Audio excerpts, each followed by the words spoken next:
Ils étaient 3 pilotes pour un trophée à récupérer en un seul week-end. Norris, Verstappen, Piastri, tous font partie de la nouvelle génération de pilotes. Et un seul a réussi à avoir son titre.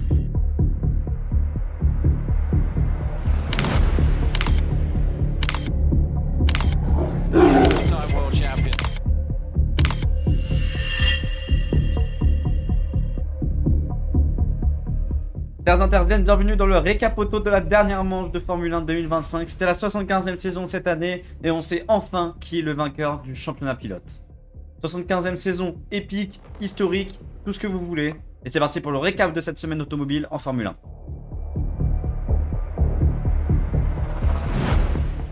On commence tout d'abord avec l'annonce de Red Bull ce mardi. Ils ont enfin annoncé leur line-up pour 2026 et ce sera non pas Yuki Tsunoda aux côtés de Max Verstappen, mais le français Isack Hadjar qui partira de chez Racing Bull pour rejoindre donc Max Verstappen pour 2026.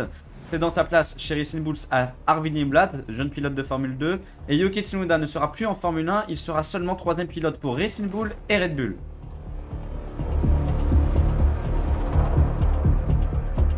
Faisons un petit point sur les conférences de presse organisées jeudi par la FIA comme tous les week-ends, où ils ont mis Verstappen, Norris et Piastri à l'épreuve en les mettant les trois en même temps en interview. McLaren a annoncé dès le début que Lando Norris n'aurait pas accès au réglage de monoplace d'Oscar Piastri et inversement, ce qui veut dire qu'ils ne peuvent pas s'échanger d'informations entre les monoplaces pour avoir le meilleur réglage optimisé pour leur monoplace et pour leur week-end de course.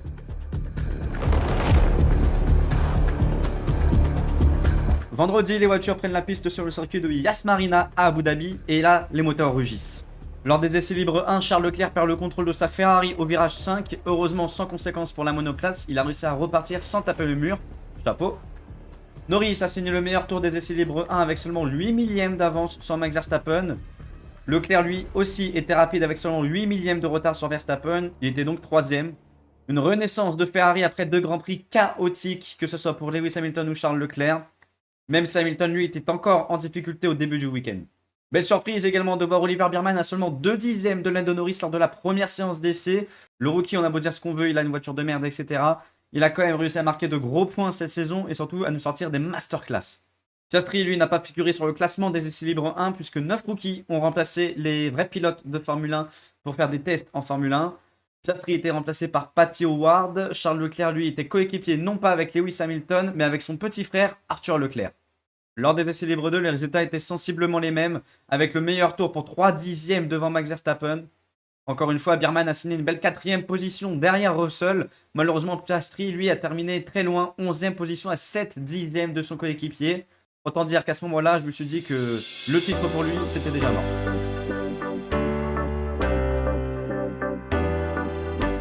Samedi a eu lieu la dernière séance d'essais libres de Yas Marina et de la saison 2025 de Formule 1 qui a été marquée par l'accident de Lewis Hamilton au virage 9.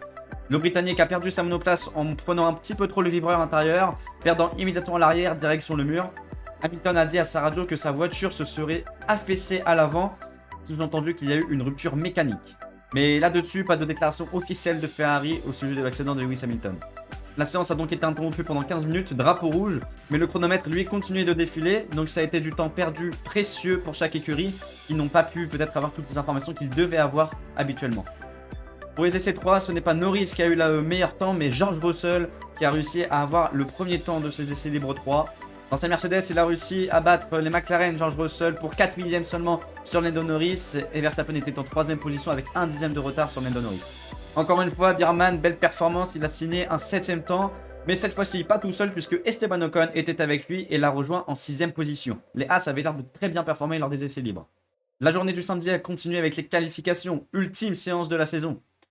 Au terme des qualifications, c'est Max Verstappen qui a décroché la pole grâce à l'aide de son soldat Tsunoda qui n'a réalisé lui aucun tour en Q3. Le japonais a juste servi à donner l'aspiration à son coéquipier pour avoir le meilleur temps possible. Alors oui, Tsunoda a donné l'aspiration sur le premier tour de Q3 de Max Verstappen, mais sur le deuxième tour, Verstappen n'a pas eu l'aspiration et a quand même amélioré son tour, lui offrant une belle pole position. Norris, lui, était en 2ème position et juste derrière, on retrouve Oscar Piastri. Autant vous dire que le premier virage, il va être chaud puisqu'on a Verstappen, 2ème du championnat pilote, Norris, 1er du championnat pilote et Oscar Piastri, 3ème du championnat pilote. Nos Français étaient aussi en bonne forme. Ocon partait de la 8ème position juste devant Isack Hadjar, 9ème. Pierre Gasly, lui, avec son Alpine catastrophique, s'est classé seulement 19ème juste devant son coéquipier. Quant à Charles Leclerc et Fernando Alonso, eux aussi ont été bons. Ils ont bouclé la 3e ligne pour le départ de dimanche. Dimanche, dernier Grand Prix de la saison, c'est le 24e de cette saison 2025. La photo de fin de saison a été faite et c'était la dernière course pour le DRS, pour le moteur Renault et avec 20 pilotes. Avec l'arrivée de Cadillac en Formule 1 2026, 22 pilotes seront alignés sur la grille de départ en Australie. En 2026, la Formule 1 rentre dans une nouvelle ère. Nouveau moteur, nouvelles règles, nouvelles ambitions pour la catégorie reine de monoplace. Au milieu de cette transformation qui se prépare depuis déjà plusieurs années pour chaque écurie, un nom inattendu va apparaître en Formule 1, Cadillac.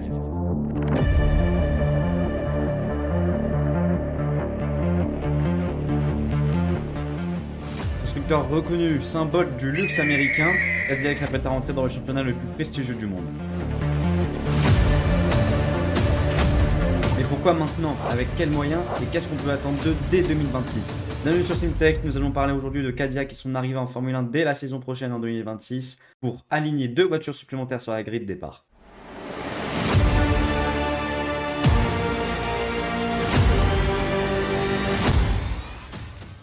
Verstappen et Norris sont partis avec des pneus medium, tandis que Oscar Piastri lui a fait le choix de partir avec les pneus durs. C'est parti extrêmement vite pour ce dernier départ. Verstappen qui protège sa position directement sur la ligne de Norris. Ça se décale derrière le bon départ de Lewis Hamilton qui gagne déjà plusieurs positions. Norris qui tente de faire l'extérieur mais qui ne passe pas. Oscar Piastri qui tente d'en profiter. Dès le départ, Max Verstappen est directement venu protéger l'intérieur du premier virage pour ne pas se faire dépasser par Lando Norris. Malheureusement, mauvais départ pour George Russell qui perd plusieurs positions avec un départ très compliqué. Tandis que Hamilton, grâce à ses pneus tendres, il a fait un excellent envol. Parti 16e, il a gagné plusieurs positions dès le premier tour. À la sortie du virage numéro 5, Fernando Alonso, bien positionné sur Charles Leclerc, tente de dépasser au virage numéro 6 après la longue ligne droite. Sur Monégas qui va essayer de passer dès le virage numéro 7. À l'extérieur, l'Aston Martin, le freinage derrière d'Oliver Biermann qui tente de passer sur Liam Lawson. Et Alonso qui est en train de passer sur la Ferrari qui enroule et qui arrive à conserver plus de vitesse avec une meilleure accélération. Il tente dans un premier temps de faire l'extérieur au virage 6 et ensuite l'intérieur au virage 7 puisque c'est une chicane. Malheureusement pour lui, Charles Leclerc est bien ressorti du virage 7 et a conservé sa 4e position. Une attaque aura suffi à Oscar Piastri pour dépasser Lando Norris dès le premier tour, c'était au virage 9. Les deux McLaren côte à côte, Oscar Piastri qui fait l'extérieur sur Lando Norris et qui est passé. Oscar Piastri qui récupère la 2e position dans ce long virage numéro 9.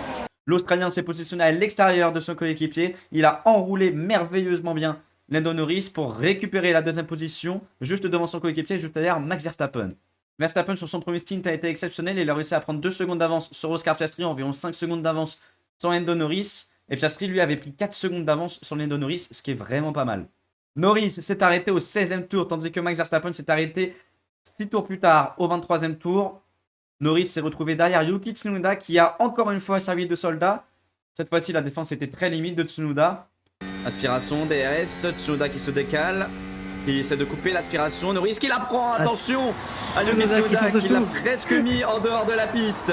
Ça fait être terminé pour le leader du championnat. Alors que Norris arrive avec le DRS ouvert et l'aspiration, le japonais se décale plusieurs fois dans la ligne droite, allant jusqu'à pousser Norris en dehors de la piste sur la ligne droite entre les virages 5 et 6. Le pilote Red Bull, pour son dernier Grand Prix en Formule 1 avec Red Bull, a écopé de 5 secondes de pénalité pour cet incident. Au tour 40, Norris s'est retourné dans la voie des stands pour chausser des pneus durs neufs. Alors, je vais pas vous mentir que ça, j'ai pas trop compris pourquoi il a chaussé des pneus durs neufs alors que les pneus durs, normalement, c'est pour faire un long relais de 30-40 tours, alors que là, il restait seulement 18 tours à la course. Est-ce que Norris n'avait plus de pneus médium neufs ou est-ce que ces pneus médium étaient tout simplement plus disponibles? On n'a pas encore eu la réponse alors que je tourne cette vidéo. Tandis que Verstappen et Norris s'étaient arrêtés, Piastri, lui, il a continué pendant très longtemps, puisque son premier arrêt et unique arrêt s'est fait au tour 41 pour chausser des pneus medium. Les 15 derniers tours étaient plutôt calmes jusqu'à l'arrivée. Belle performance de Lewis Hamilton qui termine 8e après une belle remontée sur sa stratégie à 2 arrêts. Parti 16e, il termine en 8e position. Belle performance également pour notre Français Esteban Ocon qui a réussi à se classer à la fin de la course en 7e position. C'est finalement Max Verstappen qui s'est imposé avec 10 secondes d'avance sur Piastri. Max Verstappen dans le dernier virage, le dernier freinage, la dernière accélération de cette saison pour le leader Max Verstappen. La victoire du Néerlandais, victoire de Red Bull. Norris termine 3e et il est devenu le 35e champion du monde de Formule 1. On a Lando Norris, il est arrivé en 2019, c'est son 153e Grand Prix, sa 12e victoire, il rejoint les plus grands pilotes. Lando Norris, champion du monde de Formule 1. L'émotion était grande pour McLaren qui n'avait pas gagné de titre pilote depuis Lewis Hamilton en 2008. Norris est champion pour seulement 2 points d'avance sur Max Verstappen. Sa famille était présente, les émotions, on a réussi à les vivre, même en tant que téléspectateur. Norris qui sort de sa monoplace pour la première fois de sa carrière, champion du monde de Formule 1. Les félicitations de Max Verstappen, forcément.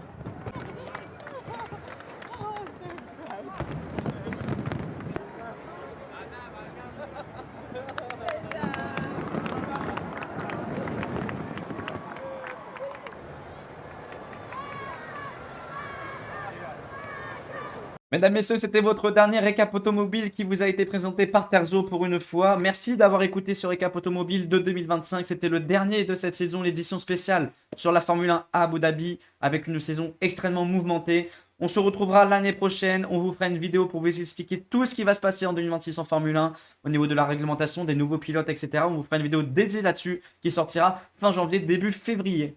N'oubliez pas de vous abonner. Cadeau de Noël pour nous, ça serait d'atteindre les 700 abonnés. Donc n'hésitez surtout pas en dessous de la vidéo à appuyer sur abonner. N'oubliez pas de liker, de partager. Ça fait plaisir. Ça nous encourage à faire d'autres vidéos et de meilleures vidéos. On se retrouve très vite pour de meilleures vidéos et de nouvelles vidéos. C'était Terzo. À la prochaine. Ciao, ciao.